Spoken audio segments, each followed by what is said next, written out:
దగానాడు జరగబోతోంది. ఎవరికి మహానాడు అది? ఈ రాష్ట్ర ప్రజలకైతే మాత్రం 100% అది దగానాడు మాత్రమే. కేవలం ఆంధ్రప్రదేశ్లో ఉన్నటువంటి రాష్ట్ర ప్రజలకే కాదు, గడిచిన ఒక వారం రోజులుగా ఎక్కడ చూసినా కూడా జరుగుతున్నటువంటి తంతులు, దాంట్లో వింటున్నటువంటి ఏడుపులు, పెడబొబ్బలు అన్నీ మనం ఒకసారి బేరీజ్ వేసుకుంటే ఆంధ్ర రాష్ట్ర ప్రజలకి మాత్రమే దగానాడు కాదది. జెండా మోసిన తెలుగుదేశం పార్టీ కార్యకర్తలకు కూడా దగానాడు అనేది అర్థమవుతుంది. ఇది మనం చెప్పట్ల, నేను చెప్పట్లా, వైఎస్ఆర్ కాంగ్రెస్ పార్టీ చెప్పట్లా. టీడీపీ కార్యకర్తలు, నాయకులు వాళ్లే ఈ మినీ మహానాడులో చెప్తాం, చూస్తూ ఉన్నాం. ఈ కడపలో జరగబోయేది దగానాడైతే జిల్లా జిల్లాకి జరిగినటువంటి మినీ మహానాడులన్నీ కూడా ఆక్రోశ నాడులుగా జరిగినటువంటి విషయాన్ని రాష్ట్ర ప్రజలందరూ కూడా మనందరం గమనించాం.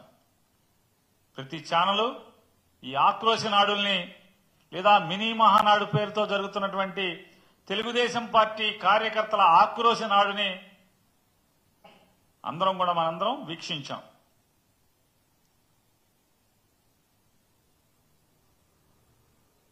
ఒక జిల్లాలో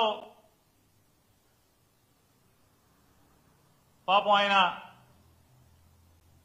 సీనియర్ మంత్రి గారు, మాజీ మంత్రి గారు కూడా, సీనియర్ శాసనసభ్యుడు, కేంద్ర మంత్రికి మామగారు, ఆయన ఆక్రోశం, ఆయన బాధ, ఆయన వ్యధ చెప్పనలవి కాదు.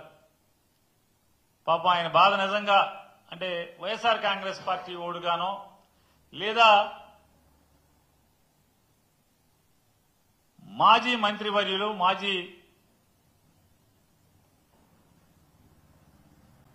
వైఎస్ఆర్ కాంగ్రెస్ పార్టీ మహిళా విభాగ అధ్యక్షురాలైనటువంటి రోజా గారి కుటుంబ సభ్యులు, ఆవిడ అభిమానులు, వారికి బాధ కలుగుద్దో కలగదో తెలియదు. కానీ ఇంకెవరికి చూసినా కూడా ఆయన వర్ణనాతీతమైనటువంటి ఆయన వ్యధా బాధలు చూస్తే ఈ బాధ పగోడికి కూడా రాకూడదురా అని చెప్పి జాలిపడేటువంటి పరిస్థితి. అంటే ఒక అధికార పార్టీలో ఈ మినీ మహానాడులో, అదే ఈ ఆక్రోశ నాడులు, కార్యకర్తల ఆక్రోశ నాడుల్లో జరిగినటువంటి ఆ మీటింగ్లో ఒక్కటంటే ఒక్క చోట కూడా సంవత్సర కాలంగా మమ్మల్ని నమ్మి మాకు ఓటేశారు, ఈ రాష్ట్ర ప్రజలకి ఇన్ని మేళ్లు చేశాము అని గర్వంగా ఒక్కడంటే ఒక్క నాయకుడు కానీ, ఒక్క ఎమ్మెల్యే కానీ, లేదా ఒక్క కార్యకర్త కానీ ఎక్కడ గర్వంగా జబ్బగరచుకున్నది కానీ, కాలర్ ఎగరేసి మీటింగ్ చెప్పిన దాఖలాలు ఎక్కడా లేవు 26 జిల్లాల్లో. ఒక్కటంటే ఒక్క చోట కూడా. లేదా ఈ ఆంధ్ర రాష్ట్రానికి 40 ఏళ్ల ఇండస్ట్రీ, అలాగే ఓ 15-20 ఏళ్ల ఆవేశం స్టారు, లేదా రెడ్ బుక్ స్టారు, వీళ్ళందరూ కలిసి, వీళ్ళ ముగ్గురు కలిసి, లేదా వీళ్ళందరూ మాకు మా అందరికీ పెద్ద బాస్ అని చెప్పుకుంటున్న మోడీ గారు కానీ, వీళ్ళందరూ కలిసి రాష్ట్రానికి ఏమన్నా ఊడబడిచింది అంటే ఒక్కటి కూడా ఈ సంవత్సర కాలంలో ఈ జిల్లాకి ఇది పొడిచామని చెప్పి ఎక్కడ ఒక్కళ్ళు కూడా గర్వంగా చెప్పుకున్నటువంటి సంఘటన లేదు. అంటే రాష్ట్రానికి చేయలేదు, లేదా ఏ ఊరికి చేయలేదు,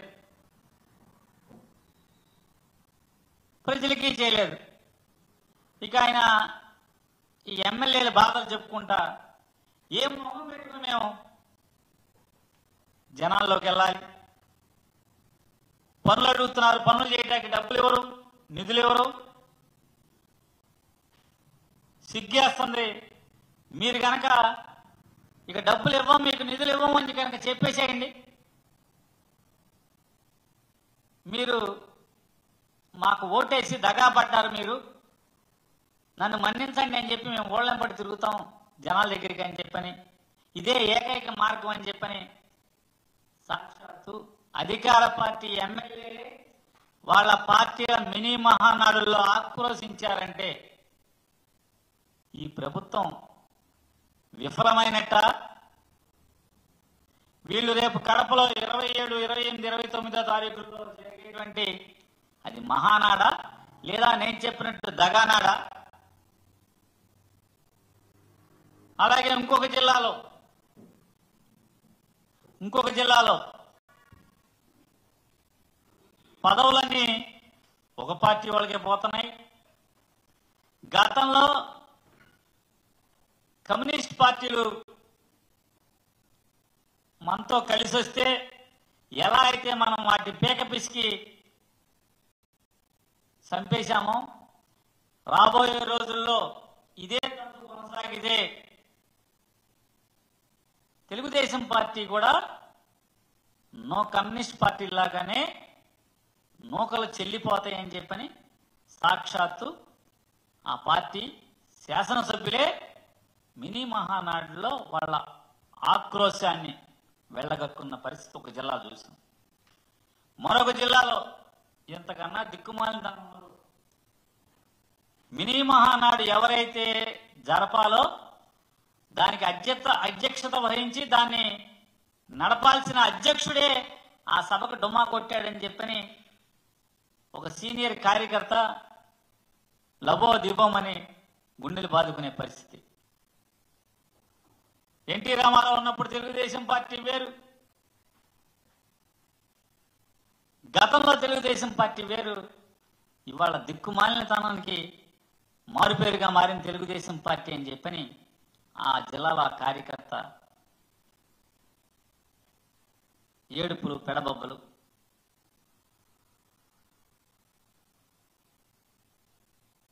శకునం చెప్పే అందరికీ శకునం చెప్పే బల్లికి ఏదో జరిగిందంట. అట్టాగే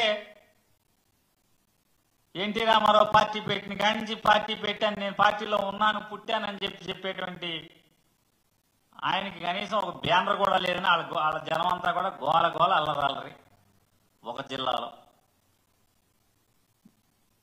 ఇంకో జిల్లాలో కార్యకర్తలకి కనీసం మర్యాద కూడా లేదు, పలకరించే నాదుడు లేడు. ఎన్నికల ముందేమో జైలుకి వెళ్ళండి, ఎన్ని కేసులుంటే అంత పెద్ద పదవులు అన్నారు. ఇవాళేమో ఎవడికి చిల్లర కొడితే ఆడికే పదవులు వస్తున్నాయి అని చెప్పి ఒక జిల్లాలో ఆక్రోశం. ఇంకొక జిల్లాలో ఆడారా బాబు మంత్రి ఆధార్ కార్డు చూపించమంటున్నాడు, పనులకు వస్తే ఆధార్ కార్డు నంబర్ రాసుకుని మీ పని ఏంటని అడుగుతున్నాడు. కార్యకర్తల దౌర్భాగ్య స్థితి ఇది, పార్టీ ఇట్లా చచ్చిపోతుంది అని చెప్పని ఒక సీనియర్ కార్యకర్త ఆవేదన. మరొక జిల్లాలో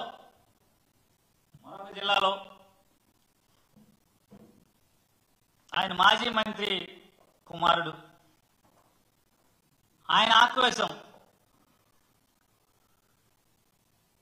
జగన్మోహన్ రెడ్డి గారి ప్రభుత్వంలోనే మాకు మర్యాద దొరికింది, ఇప్పుడు కనీసం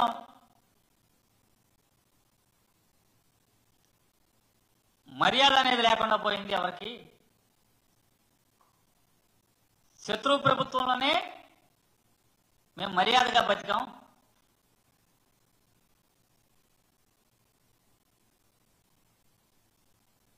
ప్రభుత్వం రాగానే ఒక ఆయన పసుపు బిళ్ళలిస్తాం, ఆ బిళ్ళల జేబుకు తగిలించుకెళ్ళండి, ప్రభుత్వ కార్యాలయాల్లో కార్పెట్ పరిచి పూలు జిమ్మి కుర్చీ వేసి కాపీ టీ ఇచ్చి మీ పని చేసి పంపిస్తారని చెప్పారు. ఇవాళ గవర్నమెంట్ ఆఫీసులకు వెళ్తే పురుగుల కన్నా హీనంగా చూస్తున్నారని చెప్పని ఆ మాజీ మంత్రి గారి కుమారుడు ఆక్రోశం, ఆవేదన, బాధ వర్ణనాతీతం పాపం.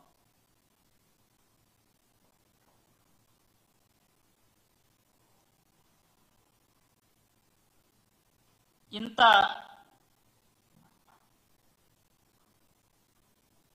అంటే రాష్ట్రానికి ఒక సంవత్సర కాలంలో ప్రభుత్వం నడిపి ఈ రాష్ట్ర ప్రజలకు చేసింది శూన్యం, ఈ రాష్ట్రానికి చేసింది శూన్యం. ఆఖరికి జెండా మోసి మీ మాటలు నమ్మి కేసులు కట్టించుకుని జైలుకి వెళ్ళి వచ్చిన వాళ్ళకు కూడా తిరుక్షవరం.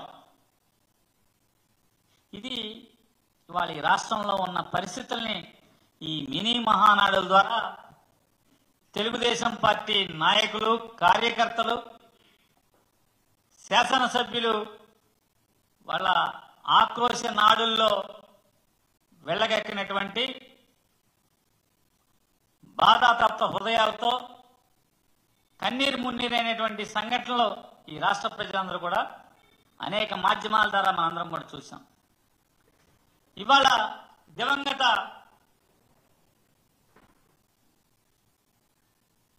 సంపాదకుడు స్వర్గీయ రామోజీరావు గారి అబ్బాయి ఇవాళ పెద్దగా రాశాడు. మామూలు జాకీ కాదు, అది ఇంపోర్టెడ్ జాకీ. ఆయన చెప్తాడు,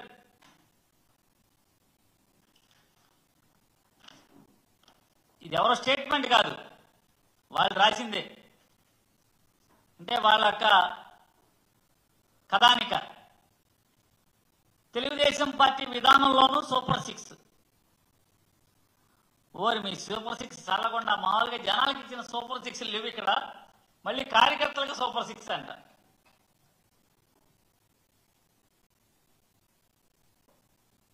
ఎవడన్నా నమ్ముతాడా? ఏ కార్యకర్త అయినా, ఏ ఒక్క కార్యకర్త అయినా నమ్ముతాడా అంటున్నాను. అంటే వీళ్ళ పతనం మొదలైంది అని చెప్పటానికి సాక్ష్యం ఇదొకటిగా మనం తీసుకోవచ్చు. వీళ్ళ సంవత్సర కాల అధికారం తర్వాత ఆడిట్ ఏంటయ్యా అంటే, ఈనాడు ఆడిట్, మినీ మహానాడులు అయ్యే మినీ ఆక్రోశ నాడులో ఉన్నటువంటి వీళ్ళ ఆడిట్ ఏం చెప్తుందయ్యా అంటే, పతనం శరవేగంగా జరుగుతుంది, ప్రారంభమైంది అనేది ఎన్ని రిఫ్లెక్షన్స్. ప్రజలకు ఇచ్చిన సూపర్ సిక్స్లు ఏమైనాయి అంటే, వాళ్ళని దగా చేశారు, నిన్నటిదాకా ప్రజల్ని, రాష్ట్ర ప్రజల్ని దగా చేశారు, ఇప్పుడు కార్యకర్తలను కూడా దగా చేయబోతున్నారు అనేది దివంగత రామోజీరావు గారి కుమారుడు యొక్క కథానికది. ఇది ప్రస్ఫుటంగా అర్థం పడుతుంది. ఇవాళ ఇప్పుడు ఎవరిగాడి చూసిన కార్యకర్తలు పొద్దునుంచి అన్నారు, ఓరి మాకు వద్దులేరా బాబు ఈ సూపర్ సిక్స్లు, మాకు పచ్చ బెల్ల ఇవ్వలేదు ఎవడు, పచ్చ బెల్ల ఇచ్చినోడు ఏమన్నా పచ్చ బెల్ల వచ్చుకుని ఆఫీసులకు వెళ్తే పురుగు కన్నా హీనంగా చూస్తున్నాడు ఆఫీసుల్లో. మేము ఆడేవాడ మాటలు నమ్మి పచ్చ బెల్ల ఎట్టుకుని వెళ్తున్నామని చెప్పినేమో ఒక జిల్లాలో మినీ మహానాడులో గోల గోల. ఇవాళ ఆంధ్రప్రదేశ్ రాష్ట్రంలో రాష్ట్ర అభివృద్ధి లేదు, రాష్ట్ర ప్రజల సంక్షేమం లేదు. పోనీ వీళ్ళు ప్రగల్భాలు పలికినట్టు, ఉత్తర కుమార ప్రగల్భాలు పలికినట్టుగా కార్యకర్తలకు ఏమైనా పొడి చేస్తున్నారా అంటే అది లేదు అని మొత్తం తండ్రి కొడుకులు ఇద్దరే మూటలు కట్టుకుంటున్నారు. దాంట్లో ఓ చిన్న మూటేమో నెల నెల ఆయన ఎవరికో ఇస్తున్నారు తప్పితే, ఆ ముగ్గురికి తప్పితే ఎవరికి ఏ లబ్ధి లేదనేదేమో కార్యకర్తలు ఏడుస్తున్నారని మనకి టీవీలు, పేపర్లు అన్నీ చెప్తున్నాయి. ఇవాళ ఆంధ్రప్రదేశ్ రాష్ట్రంలో సంక్షేమానికి, అభివృద్ధికి లేదా కార్యకర్తల సంక్షేమానికి దిక్కు లేదేమో కానీ రాజ్యహింసకి, పోలీసు వేధింపులకి భారతదేశంలోనే నిలువుటద్దంగా ఆంధ్రప్రదేశ్ రాష్ట్రం నిలబడుతుంది. కస్టోడియల్ టార్చర్, ఆంధ్రప్రదేశ్ రాష్ట్రంలో కస్టోడియల్ టార్చర్ అనేది భారతదేశంలో తలమానికంగా ఆంధ్రప్రదేశ్ రాష్ట్రం నారా చంద్రబాబు నాయుడు, పవన్ కళ్యాణ్, లోకేష్ నాయుడు ఈ ముగ్గురు నాయకత్వంలో నడుస్తున్నటువంటి ప్రభుత్వం కస్టోడియల్ టార్చర్కి దేశంలో తలమానికంగా విరాజిల్లుతోంది. ఇవాళ వాళ్ళకి ఎవరి మీద కక్ష ఉంటే ఏ రకంగా పోలీసుని అడ్డం పెట్టి జైళ్లలో మగ్గతీస్తున్నారో, తప్పుడు కేసులు పెడుతున్నారో కళ్ళ కట్టినట్టుగా రోజు నిత్యం సంఘటనలు చూస్తూనే ఉన్నాం. జగన్మోహన్ రెడ్డి గారిని అంటే చంద్రబాబు నాయుడు గారి కక్ష ఏంటంటే, నేను అప్పుడేదో సోనియా గాంధీతో చట్టాపట్టాలు వేసుకుని చీకట్లో చిదంబరాన్ని కలిసి జగన్మోహన్ రెడ్డి గారిని 16 మాసాలు జైల్లో ఉంచాను. నేను 40 ఏళ్ళ ఇండస్ట్రీ కాబట్టి జగన్మోహన్ రెడ్డి గారిని నేను ఉంచుతాను, నా అనుభవం అది. అనుభవం లేని జగన్మోహన్ రెడ్డి నన్ను 56 రోజులు లోపల ఉంచుతాడా అని కక్ష. ఇవాళ లిక్కర్ కేసులో ముద్దాయిగా ఉన్న చంద్రబాబు నాయుడు బెయిల్ మీద బయట తిరుగుతున్నటువంటి 2014-19 మధ్యలో లిక్కర్ కేసులో ముద్దాయిగా బెయిల్ మీద బయట తిరుగుతున్నటువంటి చంద్రబాబు నాయుడు లేని కేసు ఏదో ఒకటి పెట్టి లేని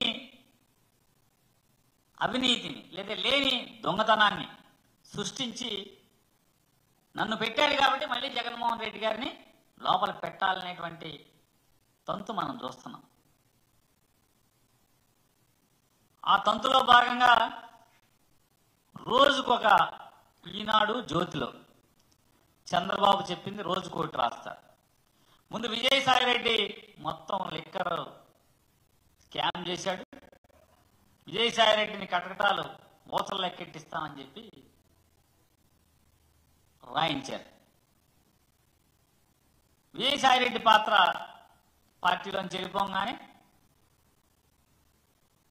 వెంటనే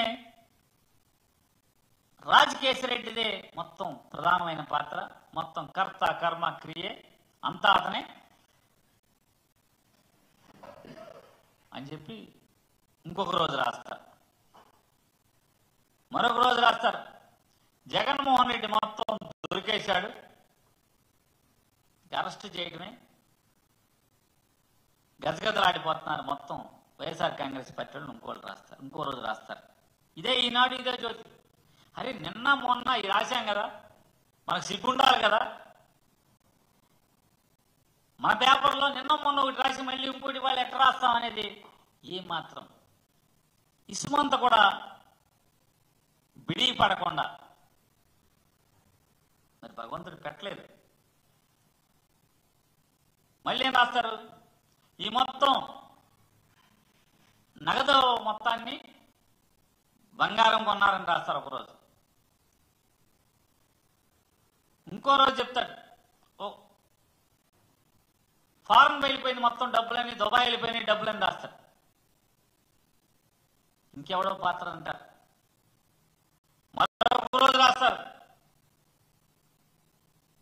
ఓఎస్డి కృష్ణమోహన్ రెడ్డి, ధనుంజయ రెడ్డి మొత్తం కీలకం, డబ్బులు మొత్తం వాళ్లే, మొత్తం స్క్రీన్ ప్లే కథ స్క్రీన్ ప్లే మొత్తం వసూళ్ళంతా ఆళ్లే అని చెప్పి రాస్తారు.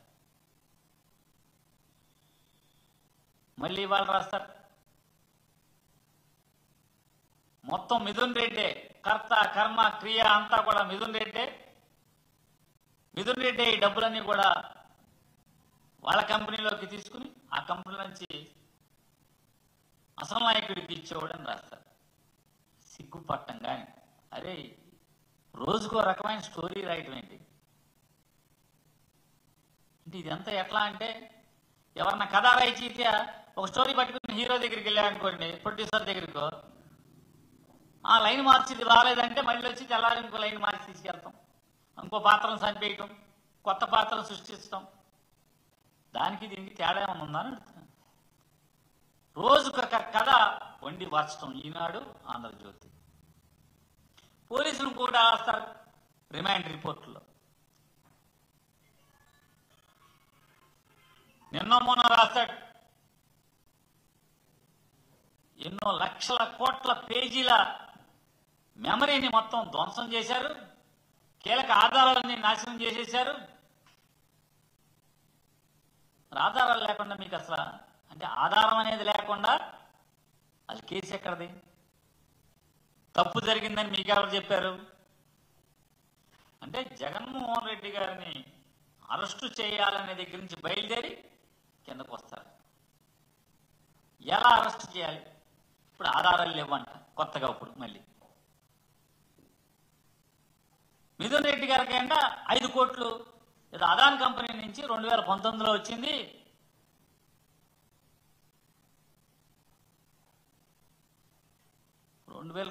అదాన్ కంపెనీ నుంచి వస్తే దానికి ఎందుకు ఇచ్చారో, అడ్వాన్స్కి ఇచ్చారా, ఏమన్నా ఆస్తి అమ్ముతున్నారా, ఏం చేయరు?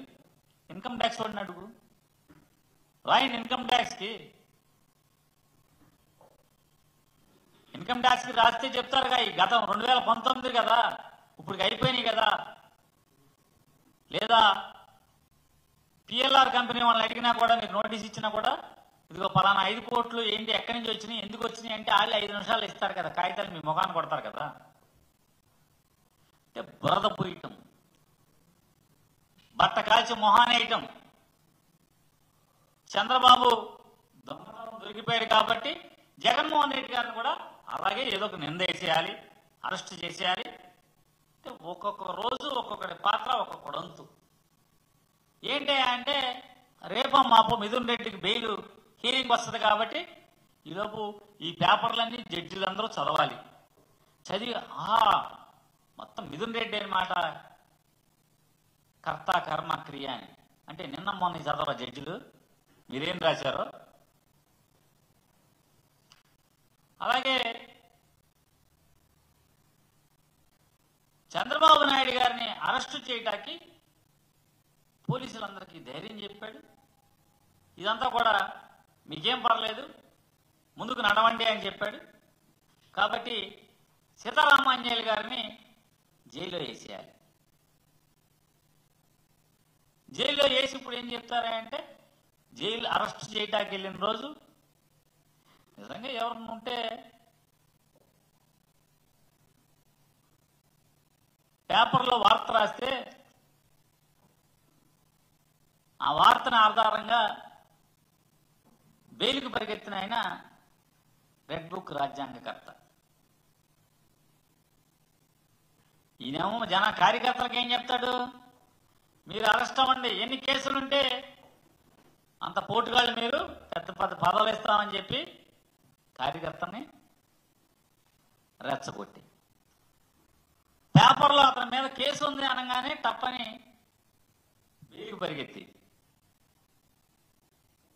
కానీ పిఎస్ఆర్ ఆంజనేయులు గారు బెయిల్ కాదు, మీ ఇష్టం, నేను బెయిల్కి వెళ్ళను, యాంట్స్ పెడరు, నేను తెచ్చుకోనని చెప్పని, నేనే పాపం చేయలేదు, నేనే తప్పు చేయలేదు, పోలీసు ఉద్యోగం నేను విధి నిర్వహణ పక్కగా చేశాను తప్పితే నేనెక్కడ తప్పుడు పని చేయలేదు అని చెప్పని నమ్మాడు. కాబట్టే మీరు ఏం చేసుకుంటారో చేసుకోండి, నేను మాత్రం బెయిల్ తెచ్చుకోను, నేనే పాపం చేయలేదని చెప్పని ధైర్యంగా నిలబెట్టాడు. కాబట్టి ఇవాళ మీరు అతని మీద కక్ష తీర్చుకుంటాక ఒక ఐపీఎస్ ఆఫీసర్ని ఈ రోజుకి ఆయన ఉదయం 4:30 దగ్గర నుంచి గాయత్రి మంత్రంతో, సంధ్యావందనం దగ్గర నుంచి మొత్తం గాయత్రి మంత్రం మొదలు పెడితే విష్ణు సహస్రనామం, లలితా సహస్రనామం, వేదాంశాలు, ఇవన్నీ రోజు ఆయన జైల్లో పట్టించేది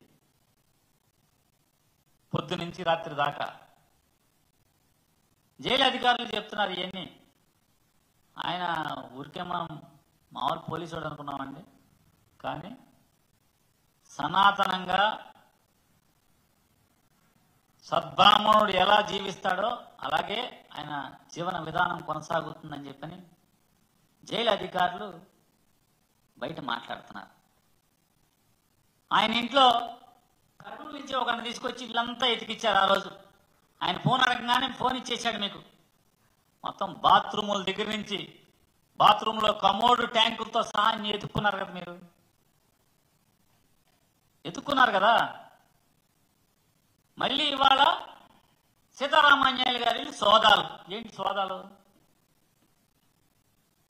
బాత్రూమ్ కూడా ఎత్తుక్కున్న దొరకంది, ఇప్పుడు ఏం దొరుకుద్ది అంటే రేపో మాపో సీతారామాన్యాయులు గారి కేసు బెయిల్కి వస్తుంది కాబట్టి ఆయన మీద ఈనాడులో జ్యోతిలో స్టోరీలు రాయాలి, కథలు అల్లాలి. కథలు అల్లాలంటే ఏదో కావాలి, మూలం కావాలి. మూలం కావాలంటే ఆయన ఇల్లంతా ఎతికారు. ఇటువంటి కస్టోడియల్ హెరాస్మెంట్ రాజ్యమే ప్రజల్ని హింసిస్తే, రాజ్య హింసే చేస్తే పాలకుడు ప్రజల ఆగ్రహంలో కొట్టుకుపోరా అని నేను మిమ్మల్ని ప్రశ్నిస్తున్నాను. ఇవాళ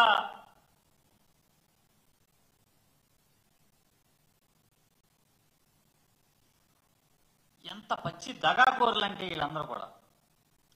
మరీ ప్రత్యేకించి చంద్రబాబు నాయుడు గారు 40 ఏళ్ళ ఇండస్ట్రీ అని చెప్తాడు. ఆయన నిన్న ఢిల్లీ వెళ్ళాడు. వెళ్ళి ఆయన చెప్తాడు ఎంత పచ్చి పాపం అంటే ఆంధ్రప్రదేశ్ రాష్ట్రంలో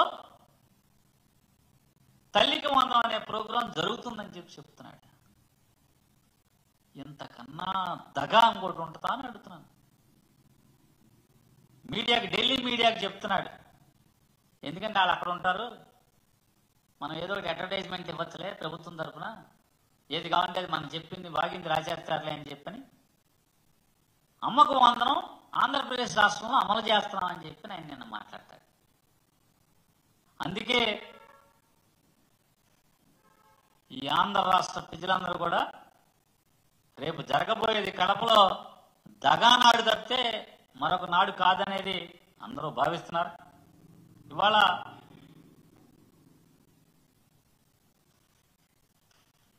ఆంధ్రప్రదేశ్ రాష్ట్రంలో ఒక్కటంటే ఒక్క ప్రజా సంక్షేమ కార్యక్రమం, ఒక్కటంటే ఒక్క కొత్తగా వీళ్ళు జగన్మోహన్ రెడ్డి గారు ప్రారంభించి లేకపోతే ఆయన ఎంఓయూలు చేసుకుని ఆయన శంకుస్థాపన చేసినటువంటి కార్యక్రమాలు తప్పితే, అభివృద్ధి కార్యక్రమాలు తప్పితే ఒక్కటంటే ఒక్క కార్యక్రమం కూడా ఈ సంవత్సర కాలంలో వీళ్ళు ప్రారంభించకపోవటం, వీళ్ళ ఎమ్మెల్యేలు వీళ్ళ బీఫారం ఇస్తే గెలిచినటువంటి ఎమ్మెల్యేలే ప్రజల మధ్యకి వెళ్ళలేకపోతున్నాం, మా మొహం చూపించలేకపోతున్నాం, అభివృద్ధి కార్యక్రమాలు ఏమీ చేయలేకపోతున్నాం, ప్రజలు అడిగిన పనులు చేయలేకపోతున్నాం, సిగ్గేస్తుంది, మీరు ఇక మనకు డబ్బులు ఇవ్వలేము, నిధులు ఇవ్వలేమని చెప్పి మీరు చెప్పేస్తే ప్రజల దగ్గరికి వెళ్ళి మీరు మోసపోయి మాకు ఓటేశారు, మాకు ఓటేసి మీరు దగా చెందారు అని చెప్పి చెప్పుకుంటాను ప్రజలకి అని చెప్పని వాళ్ళ బాధపడంటే వీళ్ళకి చెప్పుకుంటున్నారంటే, బహిరంగంగా చెప్పుకుంటున్నారంటే ఈ ప్రభుత్వం వీళ్ళు సంపాదించుకుంటాకి తప్పితే, వీళ్ళ ముగ్గురు సంపద సృష్టించుకుంటాకి తప్పితే, ప్రజల సొమ్ముతో హెలికాప్టర్లో ప్రత్యేక విమానాల్లో ఊరేగటం తప్పితే,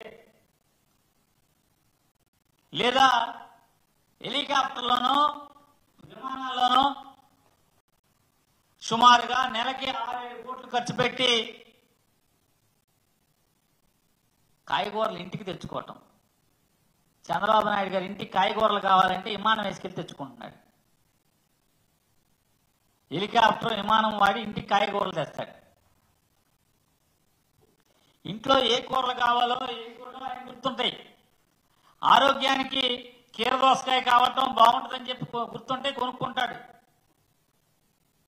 ఎక్కడన్నా మావిడికి చీర కావాలని చెప్పి కొనుక్కెళ్తాడు, ఆవిడికి ఇస్తాడు తీసుకొచ్చి. కానీ ఈ ఆంధ్రప్రదేశ్ రాష్ట్ర ప్రజలకి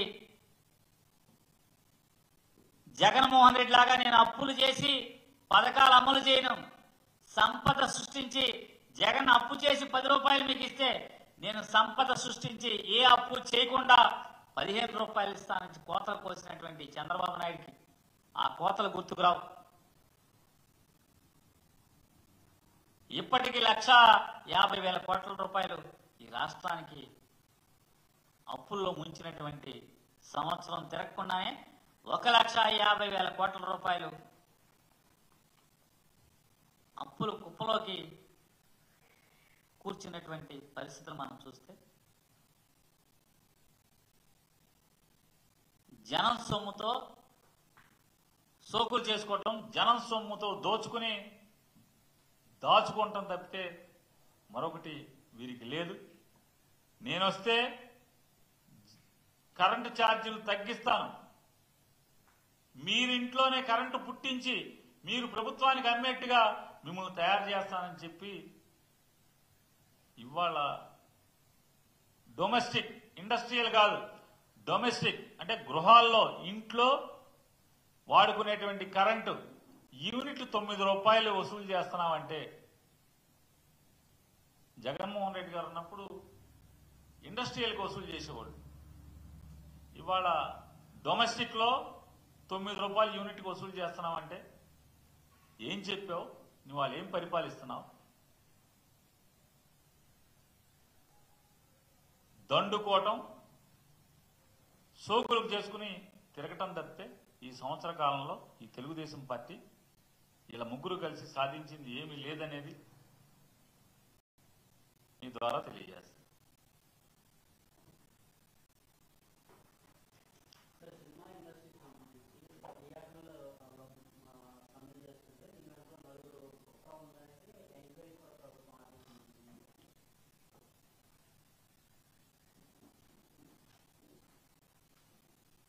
జగన్మోహన్ రెడ్డి గారి ప్రభుత్వం ఉన్నప్పుడు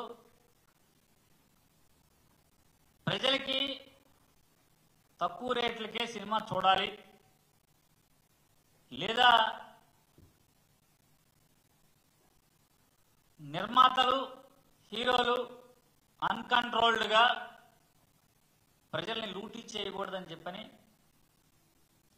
ప్రభుత్వం టికెట్ రేట్లను నియంత్రిస్తూ ఒక జీవో తీసుకొస్తే,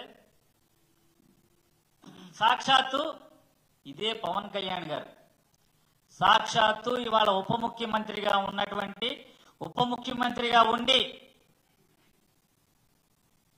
ప్రజల కోసం ఉద్యోగం చేయకుండా సినిమా షూటింగులు చేసుకుంటూ కాలం వెళ్లదీస్తున్నటువంటి ఇదే పవన్ కళ్యాణ్ గారు ఆ రోజు జగన్మోహన్ రెడ్డి గారి ప్రభుత్వాన్ని నోటికొచ్చినట్టుగా మీరెవరు, అసలు నువ్వెవరు, డబ్బులు మాయి, మా డబ్బులతో మేము సినిమా తీసి మా ఇష్టం వచ్చినట్టు జనాలకు చూపించి మా ఇష్టం వచ్చిన రేటుకి మేము టికెట్ అమ్ముతాం, నువ్వెవడవి అని చెప్పి ఆ రోజు కారు కూతలు కూసినటువంటి పవన్ కళ్యాణ్ గారి పార్టీ తరఫున గెలిచి పవన్ కళ్యాణ్ గారి సినిమా ఫీల్డ్ని ఉద్ధరిస్తారని ఆ శాఖ ఆ పార్టీకి తీసుకుని దాని తరఫున పనిచేసేటువంటి రాష్ట్ర మంత్రి పవన్ కళ్యాణ్ గారి సినిమా రిలీజ్కి థియేటర్ యాజమాన్యాలు సమ్మె ప్రకటించినాయి, వాళ్ళని జైల్లో వేయండి ఆ నాయకుల్ని అని చెప్పి ప్రభుత్వం తరపున మంత్రి పోలీసు శాఖని ఆదేశించాడు. అంటే రాతపూర్వకంగా వీళ్ళ దౌర్భాగ్య స్థితి, వీళ్ళ డబుల్ స్టాండర్డ్స్, వీళ్ళ రెండు ముఖాలు ఆ రోజు ఏం మాట్లాడారు, ఇవాళ ఏం ప్రవర్తిస్తున్నారు? మరి మీరెవరు? నువ్వెవరు? సినిమా నిర్మాతలకి, డిస్ట్రిబ్యూటర్లకి, ఎగ్జిబిటర్లకి తగు నడుస్తుంటే వాళ్ళకి సమస్యలుంటే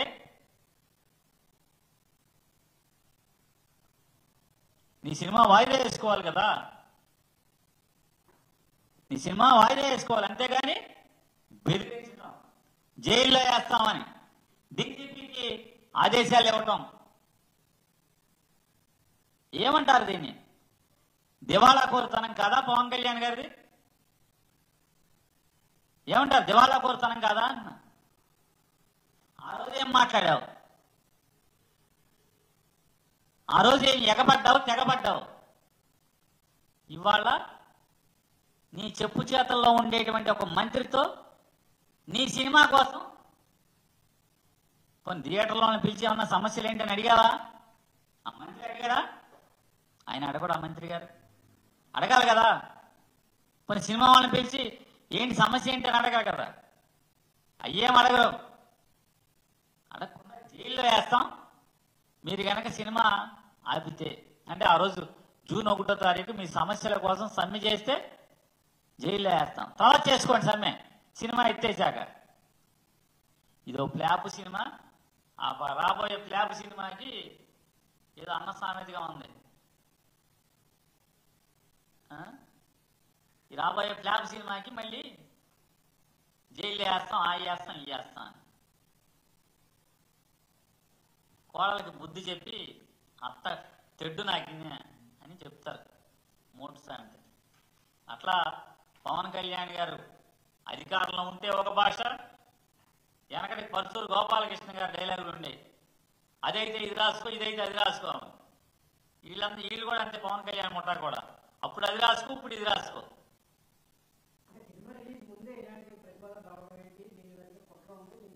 అదే చెప్తున్నానండి, అదే చెప్తున్నాను. సినిమా ఎవరిది? ప్రభుత్వాందా? థియేటర్ల ప్రభుత్వానియా? సినిమా ప్రొడ్యూసర్లు డబ్బులు ఇచ్చేది ప్రభుత్వమా? వీళ్ళే మాట్లాడారు ఇవన్నీ. పవన్ కళ్యాణ్ గారు మాట్లాడాడు కదా, సినిమా మాది, ప్రభుత్వానికి ఏంటి సంబంధం? సొమ్ములు మాయి, మా కష్టార్జితం, మేము చెమటోడ్చి రెక్కల ముక్కలు చేసుకుని ప్రాణాలను పణంగా పెట్టి స్టంటులు చేసి మేము ఎంత కావాలని అంత తీసుకుని మేము యాక్ట్ చేస్తాం. సినిమా మాది, మా ఇష్టం వచ్చినట్టు మేము అమ్ముకుంటాం. ప్రభుత్వం నువ్వెవడవా అని చెప్పి మాట్లాడినాడు. ఇవాళ నువ్వెవడవి? సినిమా థియేటర్లని వాళ్ళ సమస్యల కోసం సమ్మెకెళ్తానంటే నువ్వెవడివి అంటున్నా. కొన్ని పిలిచి అడిగావా? అదే ఒక్కోటి 50 కోట్లు 100 కోట్లు విలువైనటువంటి ఆస్తిలో ఉన్న ఒక్కొక్క సినిమా హాలు, మల్టీప్లెక్స్లకి అయితే కనీసం ఆ సమస్య ఏంటో తెలుసా అసలు నీకు? మల్టీప్లెక్స్లకి ఏమో షేరింగా, పర్సంటేజా? సింగిల్ థియేటర్ అయితేనేమో అద్దిస్తావా? కనీసం వాళ్ళ బట్టలు తుక్కునే డబ్బులు కూడా రావట్లేదు కదా. దాన్ని సమస్యగా పెట్టి మాకు కూడా మల్టీప్లెక్స్లకు ఇచ్చినట్టే వారం అద్దె కాకుండా మాకు కూడా పర్సంటేజ్ ఇవ్వండి అని వాళ్ళు అంటున్నారు. ఈయన ఒక మంత్రి, ఇది ఒక శాఖ, ఇది ఒక ప్రభుత్వం, దిక్కుమాలిన ప్రభుత్వం.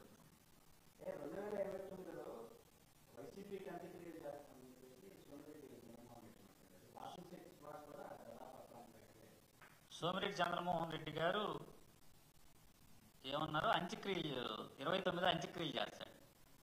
అంత్యక్రియలు చేయటం అనేది సోమిరెడ్డి చంద్రమోహన్ రెడ్డి గారికి నిష్ణాతుడు వెనతో పెట్టిన విద్య. చేరదీసి రాజకీయ జీవనాన్ని కల్పించినటువంటి లేదా రాజకీయ జీవితాన్ని కల్పించినటువంటి ఎన్టీ రామారావు కూడా వీళ్ళు అంత్యక్రియలు జరిపించినటువంటి పెద్దలు వీళ్ళందరూ. కాబట్టి అలవాటు ప్రకారం వైఎస్ఆర్ కాంగ్రెస్ పార్టీ సంగతి ప్రజలు చూసుకుంటారు. సోమిరెడ్డి చంద్రమోహన్ రెడ్డి గారు వైఎస్ఆర్ కాంగ్రెస్ పార్టీని ఏం చేయాలో 29లో ప్రజలు తీరుస్తారు, ప్రజలు చూసుకుంటారు. మంత్రి పదవి ఇవ్వలేదని చెప్పని, మంత్రి అవకాశం ఇవ్వలేదని ఎవరికి పెడితే రామారావు చేసినట్టు ఇంకెవరికన్నా అంత్యక్రియలు చేయబారు. ఆ ప్రయత్నం చేయకుండా ఉంటే సరిపోదు. ఇంకో ఆయన ఏమన్నాడు, ఇంకో మంత్రి ఏమంటాడు?